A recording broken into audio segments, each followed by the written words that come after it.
Alors, Jean-Luc Dénéchaud, président de la Fédération française de voile, qui a donc organisé cette journée course au large 2030. Un excellent bilan puisque le but c'était de pouvoir mettre tout le monde ensemble, que tout le monde se parle.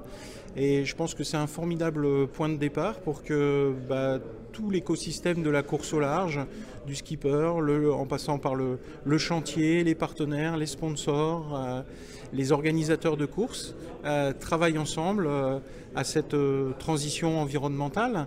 Donc c'est un bilan extrêmement positif. J'ai vu des gens collaborer ensemble, parler, voilà.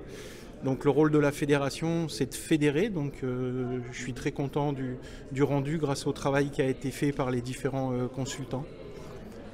Le rôle de la fédération, c'est de fédérer. On a déjà, de par notre statut, on reçoit la délégation de l'État pour organiser le sport voile en France. Et donc voilà, si l'ensemble des parties prenantes, comme ça a l'air d'être le cas quand même à l'issue des travaux, souhaitent avoir quelqu'un qui puisse héberger et fédérer, on prendra nos responsabilités et on assumera cette responsabilité. Déjà, je pense que la voile, c'est très large. Hein. Ça va, pour ce qui est de la fédération, de la voile radiocommandée en passant jusqu'au trimaran ultime. Alors, et un certain nombre de supports, les gens les utilisent pas du tout de façon compétitive, hein, puisque la voile, pour certains, c'est un mode de vie. Ils habitent dans leur bateau. Pour d'autres, c'est de la balade. Pour certains, c'est de la glisse. Donc voilà, il va y avoir forcément sur ces 15 prochaines années des évolutions. On voit bien que tout ce qui est glisse et foil est très attirant pour les jeunes. Et ça va se voir à travers les Jeux Olympiques où on a le kite à foil, la planche à voile à foil. On a aussi un nouveau support qui est formidable, qui est la wing.